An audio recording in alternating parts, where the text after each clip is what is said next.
ഇൻസ്റ്റഗ്രാമിൽ വ്യാജ അക്കൗണ്ട് ഉണ്ടാക്കിക്കൊണ്ട് പിന്നെ പ്രചരിപ്പിച്ച് 2 ലക്ഷത്തോളം ആളുകൾ അത് ഷെയർ ചെയ്തിട്ടുണ്ട്. അപ്പോൾ അതിനെതിരെ ഞാൻ DGPക്ക് ഒരു പരാതി. വിസാൽ മീഡിയ, ഞാൻ ഫക്രുദ്ദീൻ പന്താവ്. ഇന്ന് ഒരു ഉപ്പയുടെ വീഡിയോ ഞാൻ കണ്ടു. റിപ്പോർട്ടർ ചാനലിലാണ് ആ വീഡിയോ കണ്ടത്. ഒരു ഉപ്പയുടെ മകൾ മരണപ്പെട്ടിട്ട് ആ മകളെ കുറിച്ചിട്ട് ഒരുപാട് ആളുകൾ ഇല്ലാത്തത് പറഞ്ഞുണ്ടാക്കിയിട്ട് നീതി തേടിയിട്ട് ഒടുവിൽ തെളിവുകളുമായിട്ട് വന്നിട്ട് തൻ്റെ മകളെക്കുറിച്ചിട്ട് ഇല്ലാത്തത് പറഞ്ഞുണ്ടാക്കിയ ആൾക്കെതിരെ DGPക്ക് പരാതി കൊടുത്ത ഒരു ഉപ്പ. മലപ്പുറം ജില്ലയിലെ ആദവനാട്, തിരൂര് ആദവനാട്, കബീർ എന്നാണ് ഈ ഉപ്പയുടെ പേര്. ഈ ഉപ്പയുടെ മകൾ ഒരു 1.5 മാസം മുമ്പ് മരണപ്പെട്ടു. ഒരു പെൺകുട്ടി 17 വയസ്സുള്ള +2 പഠിക്കുന്ന ഒരു പെൺകുട്ടിയാണ് മരണപ്പെട്ടത്. ആ മരണപ്പെട്ട സമയത്ത് ആ മരണപ്പെടലൊക്കെ കഴിഞ്ഞിട്ട് സോഷ്യൽ മീഡിയയിലൊക്കെ ഭയങ്കര പ്രചരണം. ഈ പെൺകുട്ടി ഒരിക്കലും ഒരു വാപ്പയോ വീട്ടുകാരോ കേൾക്കാൻ പറ്റാതെയുള്ള പ്രചരണം നടത്തിയത്. അതായത് ഈ പെൺകുട്ടി ഗർഭിണിയായിരുന്നു, ഈ പെൺകുട്ടിക്ക് ഒരു പ്രണയം ഉണ്ടായിരുന്നു, അങ്ങനെയാണ് ഈ പെൺകുട്ടി മരണപ്പെട്ടത്. ഈ രീതിയിലാണ് പ്രചരണം. ഏതൊരു വാപ്പാക്ക് സഹിക്കാൻ പറ്റുക? ഏതായാലും മകൾ നഷ്ടപ്പെട്ട ഒരു വേദന അതോടുകൂടി പറഞ്ഞു കേൾക്കുന്നത് 17 വയസ്സുള്ള +2 പഠിക്കുന്ന ഒരു മകൾ പ്രണയം ഉണ്ടായി, ഗർഭമുണ്ടായി എന്നൊക്കെ പറഞ്ഞപ്പോൾ സോഷ്യൽ മീഡിയയിൽ ലക്ഷക്കണക്കിന് ആളുകളാണ് ആ വീഡിയോ കാണുന്നത് എന്നുള്ളതാണ്. എന്നിട്ട് ആ ഉപ്പ ഈ പെൺകുട്ടിയുടെ പോസ്റ്റ്മോർട്ടം റിപ്പോർട്ട് വെയിറ്റ് ചെയ്തു. ഒരു കുഴപ്പവും ഇല്ലാത്തൊരു ഒരു ഈ പറയുന്ന ആരോപണങ്ങളുള്ള ഒരു സാധനവും ആ പെൺകുട്ടിക്കില്ല. എന്നിട്ട് പച്ചക്കളവുകൾ സോഷ്യൽ മീഡിയ വഴിയാണ് പ്രചരിപ്പിക്കുക. അത് ഏറ്റുപിടിക്കാൻ ആളുകൾ, എന്നിട്ട് കുറ്റപ്പെടുത്താൻ ആളുകൾ. ഇപ്പോൾ ദാ ഈ ഉപ്പ DGPക്ക് പരാതി കൊടുത്തേക്കാൻ. പോസ്റ്റ്മോർട്ടം റിപ്പോർട്ടിൽ അങ്ങനെ യാതൊന്നും എൻ്റെ കുട്ടിക്ക് സംഭവിച്ചിട്ടില്ല. അങ്ങനെ പീഡന കാര്യങ്ങളോ ഒന്നും ആ കുട്ടി അത്രയും വളരെ പ്രവൃത്തിയാന്നുള്ള ഡോക്ടർമാർ എന്നോട് പറഞ്ഞിട്ടുണ്ട്, മറ്റേ പോസ്റ്റ്മോർട്ടം റിപ്പോർട്ടിൽ എഴുതിയിട്ടുണ്ട്. ഈ പ്രചരണവുമായി ബന്ധപ്പെട്ട് ഞാൻ എൻ്റെ കുടുംബം വളരെ മാനസികമായിട്ട് പ്രയാസത്തിലാണ്. അതിന് ശേഷമാണ് ഇൻസ്റ്റഗ്രാമിൽ വ്യാജ അക്കൗണ്ട് ഉണ്ടാക്കിക്കൊണ്ട് പിന്നെ പ്രചരിപ്പിച്ച് 2 ലക്ഷത്തോളം ആളുകൾ അത് ഷെയർ ചെയ്തിട്ടുണ്ട്. അപ്പോൾ അതിനെതിരെ ഞാൻ DGPക്ക് ഒരു പരാതി കൊടുത്തിട്ടുണ്ട്. മകൻ തന്നെ ഒരു മെയിൽ അയച്ചിട്ടുണ്ട്. അവരെ കണ്ടെത്താം, പ്രതികളെ കണ്ടെത്താന്നുള്ള പറഞ്ഞിട്ടുണ്ട്, കുറ്റവാളികളെ കണ്ടെത്താന്ന് പറഞ്ഞിട്ടുണ്ട്. അന്വേഷണം നടന്നുകൊണ്ടിരിക്കുകയാണ്. ഒരു ദുരന്തമല്ലേ? നമ്മളൊരാൾ മരണപ്പെട്ട് കഴിഞ്ഞാൽ ആ മരണപ്പെട്ട ആളുകളെ കുറിച്ച് കുറച്ച് ആളുകളുണ്ട്. ഈ ആളുകളുടെ സ്വഭാവം എന്താണെന്നറിയോ? ഏതെങ്കിലും പെൺകുട്ടികളോ ആൺകുട്ടികളോ ഏതെങ്കിലും ഒരു വിഷമകരമായ സാഹചര്യത്തിൽ മരണപ്പെട്ട് കഴിഞ്ഞാൽ അപ്പോൾ നമ്മളോട് കഥ ഉണ്ടാക്കും. ആ കഥ ഉണ്ടാക്കുമ്പോൾ ഇത് അനുഭവിക്കുന്ന ഒരു വീട്ടുകാരുണ്ടെന്നൊരു ബോധം ഉണ്ടോ? ഒരു പെൺകുട്ടി +2 പഠിക്കുന്ന ഒരു പെൺകുട്ടി എവിടെയെങ്കിലും ഇരിക്കുന്നത് കണ്ടാൽ അപ്പം തന്നെ എൻ്റെ കണ്ണിൽ പോവുക, ആരെങ്കിലും കാത്തിരിക്കാവും. ഒരു ദുസ്സൂചനയോട് കൂടിയിട്ടാണ് ചില ആളുകളുടെ മൈൻഡ് പ്രവർത്തിക്കുക. ഈ വീഡിയോ കാണുന്ന ആളുകളുടെ മൈൻഡ് എങ്ങനെ പ്രവർത്തിക്കുക എന്നുള്ളത് കറക്റ്റായിട്ട് അറിയണമെന്നുണ്ടെങ്കിൽ ചില ചോദ്യങ്ങൾ ചോദിച്ചാൽ മനസ്സിലാവും. ഇപ്പോൾ ഞാൻ പലപ്പോഴും ക്ലാസ്സിൽ ചോദിക്കലുണ്ട്, ഇതിലാരൊക്കെ നിങ്ങൾ പ്രണയിച്ചിട്ടുണ്ട് എന്ന് ചോദിച്ചാൽ കുട്ടികളൊക്കെ ഭയങ്കര ചമ്മലാണ്. പ്രണയം എന്ന് കേൾക്കുമ്പോൾ എന്തോ ഒരു മഹാപാപാണ്.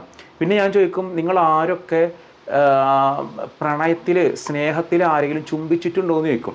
നല്ല സ്നേഹത്തിൽ ആരെങ്കിലും ചുംബിച്ചിട്ടുണ്ടോ? അപ്പോൾ ആരും ചുംബിച്ചിട്ടുണ്ടാവില്ല. അപ്പോൾ സ്നേഹം പ്രണയം എന്നൊക്കെ കേൾക്കുമ്പോൾ അതൊക്കെ ഒരു മോശമായിട്ടാണെന്ന്. അവനവൻ്റെ വാപ്പാനെ ചുംബിച്ചിട്ടുണ്ടാവില്ലേ സ്നേഹം കൊണ്ട്? അവനവൻ്റെ ഉമ്മാനെ ചുംബിച്ചിട്ടുണ്ടാവില്ലേ? അവനവൻ്റെ ഭാര്യയെ പ്രണയിച്ചിട്ടുണ്ടാവില്ലേ? ഭർത്താവിനെ പ്രണയിച്ചിട്ടുണ്ടാവില്ലേ? അപ്പോൾ ഈ പ്രണയം സ്നേഹം എന്നൊക്കെ കേൾക്കുന്ന സമയത്ത് തോന്നുന്നത് ഒരു നെഗറ്റീവ് ഇമേജാണ് വരിക. അപ്പോൾ ഈ ആളുകൾക്ക് എന്തെങ്കിലും കാണുമ്പോഴേക്ക് സ്റ്റോറി ഉണ്ടാക്കുകയാണ്. ഈ സ്റ്റോറി ഉണ്ടാക്കുമ്പോൾ ഈ ഒരു കുടുംബം അനുഭവിക്കുന്ന ഒരു വേദന. മലപ്പുറം ജില്ലയിലെ തിരൂര് ആദവനാട് കബീർ എന്നൊരു വാപ്പ. എനിക്ക് ആ മനുഷ്യൻ്റെ വാക്കുകൾ കേൾക്കുമ്പോൾ സങ്കടം തോന്നുക. ഇനി ഇതവർ മുഖ്യമന്ത്രിക്ക് പരാതി കൊടുക്കാൻ പോവാണ്. ആരൊക്കെയാണോ ആ വീഡിയോ ഉണ്ടാക്കിയിരിക്കണമെങ്കിൽ ആ വീഡിയോക്കെതിരെയൊക്കെ ആ വീഡിയോ ഉണ്ടാക്കിയവരൊക്കെ പിടിക്കണം. ഈ ഒരു പെൺകുട്ടി മരണപ്പെട്ട സമയത്ത് നമ്മൾ ദുആ ചെയ്യാൻ വേണ്ടി പറഞ്ഞിരുന്നു. ഒരു പക്ഷേ നമ്മുടെ വീഡിയോ കാണുന്നവർക്കൊക്കെ അറിയായിരിക്കും. അപ്പോൾ ഈ ഒരു പെൺകുട്ടിയെ അറിയാവുന്ന ആളുകളുണ്ട്, മലപ്പുറം ജില്ലയിലെ തിരൂര് ആദവനാടുള്ള ആളുകളുണ്ടെങ്കിൽ ആ വിവരങ്ങളൊന്ന് പങ്കുവെക്കണേ. ഈ പെൺകുട്ടികളൊക്കെ ആൺകുട്ടികളാണെങ്കിലും സ്കൂളൊക്കെ പഠിക്കുന്ന മക്കൾ എന്തെങ്കിലും ഒരു വിഷമകരമായ സാഹചര്യത്തിൽ മരണപ്പെട്ട് കഴിഞ്ഞാൽ അത് വീട്ടുകാർക്ക് വലിയൊരു നോവാണ്. അതിൻ്റെ ഇടയിലാണ് അതിനേക്കാളും വലിയ നോവാക്കിയിട്ട് കഥകളുണ്ടാക്കി മെനഞ്ഞു വിടുക. അത് മെനഞ്ഞു വിടുമ്പോൾ ഒരു നിമിഷം ആലോചിക്കുക, അവനവൻ്റെ വീട്ടിലുള്ളവരെ കുറിച്ചിട്ടാണോ? അതിൽ എത്രത്തോളം സത്യമുണ്ട്? ഇനി സത്യം ഉണ്ടെങ്കിൽ തന്നെ പറയേണ്ട സാഹചര്യം ഉണ്ടോ? ഇതൊക്കെ ആലോചിച്ചൂടെ? ഇത് ഒരു കുഴപ്പമില്ലാത്ത ആ പെൺകുട്ടിയുടെ പോസ്റ്റ്മോർട്ടത്തിൽ ഒരു കുഴപ്പം ആ പറഞ്ഞ പോലെ ഗർഭമോ മറ്റു കാര്യങ്ങളൊന്നുമില്ല. പ്രണയം ഉണ്ടെങ്കിൽ ആ വീട്ടുകാരഞ്ഞി ഉണ്ടെങ്കിൽ തന്നെ ഇവർക്ക് എന്താണ്, നാട്ടുകാർക്ക് എന്താണ്? ഒരു പെൺകുട്ടി ഒരു പ്രായപൂർത്തിയായ പെൺകുട്ടിക്ക് ഒരാളോട് പ്രണയം തോന്നി, ഇഷ്ടം തോന്നി, അതിനെന്താണ്? നമ്മുടെ വീഡിയോ കാണുന്ന ആരും അത്തരം വീഡിയോകളിലേക്ക് പോവുകയോ അത്തരം വീഡിയോകളെ കണ്ട് പ്രോത്സാഹിപ്പിക്കുകയോ ചെയ്യരുത്. ഒരു മരണത്തെക്കുറിച്ച് നമ്മൾ കണ്ടു, നമ്മുടെ നാട്ടിലിപ്പോൾ ഒരു പെൺകുട്ടി മരണപ്പെട്ടു. അപ്പോഴേക്കും എന്താ ഇപ്പോൾ ഒരു പെൺകുട്ടി +2 പഠിക്കുന്ന പെൺകുട്ടി അതന്നെ എന്തെങ്കിലും പ്രണയം, എന്നിട്ട് ഒരു പക്ഷേ സുഖമില്ലാഞ്ഞിട്ട് മരിച്ചതാവും, അല്ലെങ്കിൽ എന്തെങ്കിലും അറ്റാക്ക് വന്ന് മരണപ്പെട്ടതാവും, അല്ലെങ്കിൽ മറ്റെന്തെങ്കിലും കാരണങ്ങൾ കണ്ടുപിടിക്കാത്തൊരു കാരണമാവും. ഇനി പ്രണയം തന്നെയാണ് വിചാരിച്ചോ? പടച്ച റബ്ബിൻ്റെ കാര്യത്തിലല്ലേ പടച്ച റബ്ബ് സ്വർഗം കൊടുക്കും നരകം കൊടുക്കും എന്നൊക്കെ പറഞ്ഞപ്പോൾ പടച്ചോൻക്ക് എന്നെ മാറ്റാൻ അവകാശമുണ്ടല്ലോ. അപ്പോൾ ഇന്നിന്ന മരണപ്പെട്ട ആളുകൾക്കൊക്കെ നരകാണ് എന്ന് പറഞ്ഞ പടച്ചോൻ റഹ്മാനും റഹീമുമായ പടച്ചോനല്ലേ? പടച്ചോൻ പറയുകയാണ് അത് ഞാൻ ഒഴിവാക്കി, എനിക്ക് ഞാൻ സ്വർഗം കൊടുക്കുകയാണ്. പടപ്പുകൾക്ക് എന്താ പോലെ ഒരു നിർവാഹമുള്ളത്, എന്താ പോലെ ഒരു റോളുള്ളത്. അപ്പോൾ നമ്മളങ്ങോട്ട് പടച്ചോനേക്കാളും വലിയ പടച്ചോനാവുക. എന്നിട്ട് ഈ കഥകൾ മെനഞ്ഞുണ്ടാക്കുക. വലിയ സങ്കടമാണ്, വല്ലാത്ത സങ്കടം തോന്നി ആ ഉപ്പയുടെ വാക്ക് കേട്ടപ്പോൾ. അപ്പോൾ ഇൻഷാ അല്ലാഹ് നമ്മളെല്ലാവരും ആ പെൺകുട്ടിക്ക് വേണ്ടി ദുആ ചെയ്യുക. ഞാൻ പിന്നെ വേറൊരു കാര്യം പറയാനുണ്ട്. ഇപ്പോൾ കഴിഞ്ഞ ദിവസം ഖത്തറിൽ ഇസ്രായേലിൻ്റെ ആക്രമണമൊക്കെ നടന്നല്ലോ. പലപ്പോഴും ഇസ്രായേലിൻ്റെ ആക്രമണമൊക്കെ നടക്കുന്ന സമയത്ത് ഞാൻ മനസ്സിലാക്കിയ ഒരു കാര്യം, ഇസ്രായേലിനാണ് ലോകത്ത് ഒരുപാട് കണ്ടുപിടുത്തങ്ങൾ ഇസ്രായേൽ നടത്തിയിട്ടുണ്ട്. ആയുധങ്ങളാണെങ്കിലും ടെക്നിക്കൽ വശങ്ങളാണെങ്കിലും അള്ളാഹു ഒരു പ്രത്യേക ബുദ്ധി ജൂതന്മാർക്ക് കൊടുത്തെന്ന് വിശ്വസിക്കുന്നവരുണ്ടാകും. ഞാൻ ഒരുപാട് പേരോട് സംസാരിച്ച് അപ്പോൾ അവരൊക്കെ പറഞ്ഞത്, മനുഷ്യരിൽ, ലോകത്തുള്ള മനുഷ്യരിൽ അള്ളാഹു ഒരു വിശിഷ്ട വ്യക്തിയായിട്ട് സൃഷ്ടിച്ച ആളുകളാണ് അത്ര ജൂതർ. എന്ത് അത് ആ ഒരു കാലത്തുള്ള പ്രവാചകന്മാരെ അംഗീകരിക്കുന്ന ആളുകൾക്ക് മാത്രമാണ് ആ വിശിഷ്ടത ഉള്ളതോ? അല്ലാതെ എല്ലാ മനുഷ്യന്മാരുടെ ബുദ്ധിന് അവർക്ക് സ്ഥിര ഉത്സാഹമുണ്ട്. അവർ നന്നായിട്ട് പരിശ്രമിച്ച് ക്ഷമയോടുകൂടി കാര്യങ്ങൾ ചെയ്യും. അപ്പോൾ ഇന്ന് നമ്മൾ കാണുന്ന ജെറൂസലേമിൽ മരങ്ങൾ നട്ടുപിടിപ്പിച്ച് അതൊക്കെ ഒരു കൃഷിയിടമാക്കി മാറ്റിയതൊക്കെ ജൂതരാണ്. അതൊക്കെ തരിശായിട്ട് കിടക്കുന്ന ഭൂമിയായിരുന്നു. അപ്പോൾ അവർ സ്ഥിരോത്സാഹികളാണ്, അധ്വാനശീലന്മാരാണ്, ക്ഷമയോട് കൂടിയിട്ട് കണ്ടെത്താൻ കഴിവുള്ള ആളുകളാണ്. പക്ഷെ അവർ 2000-2500 കിലോമീറ്ററൊക്കെ അപ്പുറത്തുള്ള ഖത്തറിലേക്ക് അവർ ഈ ബോംബാക്രമണം നടത്തുക, അതിനൊക്കെയുള്ള ടെക്നിക്കൽ കഴിവ് അവർക്കുണ്ട് എന്ന് മാത്രമല്ല ഇനിയും ആക്രമിക്കുന്നൊക്കെ പറഞ്ഞില്ലേ. അപ്പോൾ ഞാൻ പലരോടും ചോദിച്ചു അവർക്കൊരു പ്രത്യേകതരം ബുദ്ധി അല്ലെങ്കിൽ പ്രത്യേകതരം എന്തെങ്കിലും കഴിവ് ഓർക്കുന്നുണ്ടോ എന്നുള്ളത്. പലരും പറഞ്ഞ് അങ്ങനെ ഉണ്ട് എന്നുള്ളതാണ്. എനിക്കങ്ങനെ വിശ്വാസമില്ല. ഇപ്പോൾ നമ്മുടെ വീഡിയോ കാണുന്ന ആളുകൾക്കും അങ്ങനെ വിശ്വാസമുള്ളവരുണ്ടോ? ജൂതർക്ക് എന്തെങ്കിലും ഒരു പ്രത്യേകമായ ഒരു ബുദ്ധി എന്നുള്ളത്, അങ്ങനെ ഒരു ബുദ്ധിയുടെ ഒന്നും ആവശ്യമില്ല. അവർ ലോകത്ത് ഒരുപാട് കണ്ടുപിടുത്തം നടത്തിയ ആളുകൾ തന്നെയാണ്. പക്ഷെ അതൊരു പ്രത്യേക ബുദ്ധി കൊടുത്തുകൊണ്ടൊന്നുമില്ല. അവർ സ്ഥിരോത്സാഹികളാണ്. അവർക്കതിന് വേണ്ടുന്ന രീതിയിലാണ് അവരുടെ സാഹചര്യങ്ങളുള്ളത്. അതുകൊണ്ടാണ് അപ്പോൾ നമ്മളെല്ലാവരും പ്രാർത്ഥിക്കുക. കാരണം ഇനിയും ഖത്തറിൽ അക്രമം നടത്തുന്നൊക്കെയാണ് ഈ ഇസ്രായേൽ പറഞ്ഞിട്ടുള്ളത്. പശ്ചിമേഷ്യയിലൊക്കെ ഒരു യുദ്ധം ഉണ്ടായിക്കഴിഞ്ഞാൽ ഇവിടെ ഇപ്പോൾ പറഞ്ഞ രസം പോലൊന്നുമല്ല, എല്ലാ ഗൾഫ് രാഷ്ട്രങ്ങളും ഒന്നിച്ച് തിരിച്ചടിക്കുന്നൊക്കെയാണ് ഖത്തർ പറഞ്ഞിട്ടുള്ളത്. നമ്മൾ തന്നെയാണ് കുടുങ്ങുക. കാരണം നമ്മുടെ ആളുകളാണ് ഇവിടെ ഉള്ളത്. നമ്മുടെ ഉമ്മയും ഉപ്പിയും അല്ലെങ്കിൽ പെങ്ങന്മാരും ജ്യേഷ്ഠന്മാരും അനിയന്മാരും ഭർത്താക്കന്മാരൊക്കെ ആയിട്ട് പലരും ഗൾഫിലുണ്ട്. ആ ഗൾഫിലുള്ള ആളുകളൊക്കെ എന്ത് ചെയ്യും? വല്ലാതെ ഇത് ബാധിക്കും. ഒരിടത്ത് പ്രശ്നം ഉണ്ടെങ്കിൽ അതും എല്ലായിടത്തും ബാധിക്കും. 5ഓളം രാജ്യങ്ങൾ കയറിയിട്ട് ഒരേ ദിവസം അറ്റാക്ക് നടത്തിയ രാജ്യമാണ് ഈ ഒരു ഇസ്രായേൽ. അത് ആദ്യമായിട്ടാണ് ഗൾഫ് രാഷ്ട്രത്തിൽ കയറുന്നത്. ഇസ്രായേലിൻ്റെ സ്വപ്ന പദ്ധതിയാണ് ഗൾഫ് രാഷ്ട്രങ്ങൾ മുഴുവനും മക്കി മദീനൊക്കെ അടങ്ങുന്ന പ്രദേശം അടങ്ങുന്ന ഒരു ഇസ്രായേൽ രാജ്യം ഉണ്ടാക്കണം എന്നുള്ള ഒരു ചിന്താഗതിയുള്ളൊരു വിഭാഗം ഇസ്രായേലുണ്ട്.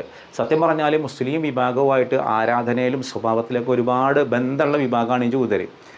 ഏകദൈവത്തെ ആരാധിക്കുന്നവരാണ് ജൂതർ. മുസ്ലിങ്ങളും അങ്ങനെ തന്നെയാണ്, ഏകദൈവത്തെ ആരാധിക്കുന്നവരാണ്. പന്നി ഒരിക്കലും കഴിക്കാൻ പാടില്ല എന്ന് കരുതുന്നവരാണ് മുസ്ലിങ്ങൾ. ജൂതരും അങ്ങനെ തന്നെയാണ്, പന്നി കഴിക്കാൻ പാടില്ല. ക്രിസ്ത്യാനികൾ പന്നി കഴിക്കും. അതോടൊപ്പം തന്നെ സ്ത്രീകൾ പുറത്തിറങ്ങുമ്പോൾ മുഖം മറക്കണം, മറ്റേ കയ്യും തല മറക്കണമെന്നും ഇതുവരെയുള്ള ഭാഗങ്ങളൊക്കെ മറക്കണം എന്നുള്ള ഇങ്ങനെ തന്നെയാണ് ജൂതർ. അന്യ സ്ത്രീകളും പുരുഷന്മാരും തമ്മിൽ കാണാൻ പാടില്ല. ഹലാൽ ഭക്ഷണങ്ങൾ മാത്രമേ കഴിക്കാവൂ. അതായത് ദൈവത്തിൻ്റെ നാമത്തിൽ അർത്ഥത് മാത്രമേ തിന്നാവൂ. പലിശ പാടില്ല. സുന്നത്ത് കല്യാണം നിർബന്ധമാണ്. ഇങ്ങനെ മുസ്ലിം വിഭാഗവുമായിട്ട് വളരെയേറെ ആരാധനയിലും സ്വഭാവത്തിലൊക്കെ ബന്ധമുള്ളൊരു വിഭാഗമാണ് ജൂത വിഭാഗം. അവർ ക്രിസ്ത്യാനികളെ പോലെ അവർക്ക് ത്രിയേകത്വമൊന്നുമില്ല. പണ്ടൊരു കാലത്ത് അവരുടെ ശത്രുക്കൾ ക്രിസ്ത്യാനികളായിരുന്നെങ്കിൽ ഇന്നത് മുസ്ലിങ്ങളാണ്. എന്തായാലും ഇസ്രായേൽ എന്ന് പറഞ്ഞൊരു ശക്തിയാണ്. പക്ഷെ അവർക്കൊരു പ്രത്യേക ബുദ്ധി കൊടുത്തു എന്നുള്ളൊരു ഒരു വിശ്വാസമൊന്നും എനിക്കില്ല. അപ്പോൾ നമ്മുടെ വീഡിയോ കാണുന്ന ആളുകൾക്ക് അങ്ങനെ വിശ്വാസമുള്ള ആളുകളുണ്ടെങ്കിൽ താഴെ കമൻറ്റ് ചെയ്യണേ. അപ്പോൾ ഇൻഷാ നമ്മുടെ കുട്ടികളുടെ നിബിദിന പരിപാടികളുണ്ട്. ഇന്ന് 2 കുട്ടികളുടെ നിബിദിന പരിപാടികളാണ്. നിങ്ങളുടെ കുട്ടികൾ ഇനിയും പാട്ടുകളുണ്ടെങ്കിൽ ഈ ഒരു നമ്പറിലേക്ക് നിങ്ങൾ അയക്കണം. അപ്പോൾ ഇൻഷാ അല്ലാഹ് മലപ്പുറം ജില്ലയിലെ ചേലമ്പ്രയിൽ നിന്ന് റബീഹ് എന്ന പേരൊരു കുട്ടി, 10 വയസ്സാണ് ഈ കുട്ടിയുടെ പ്രായം.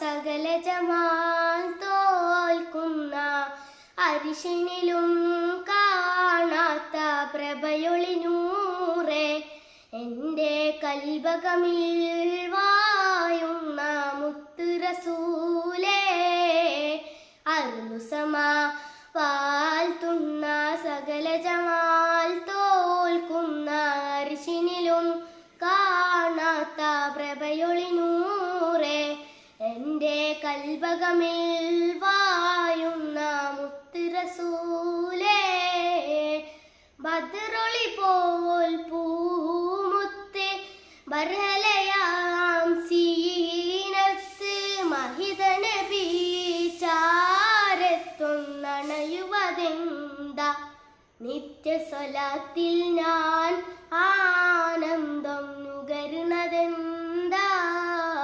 മറ്റൊന്ന് 1ാം ക്ലാസ്സിൽ പഠിക്കുന്ന അരീക്കോട് നിന്ന് ഇൽഫാം അറിയാം.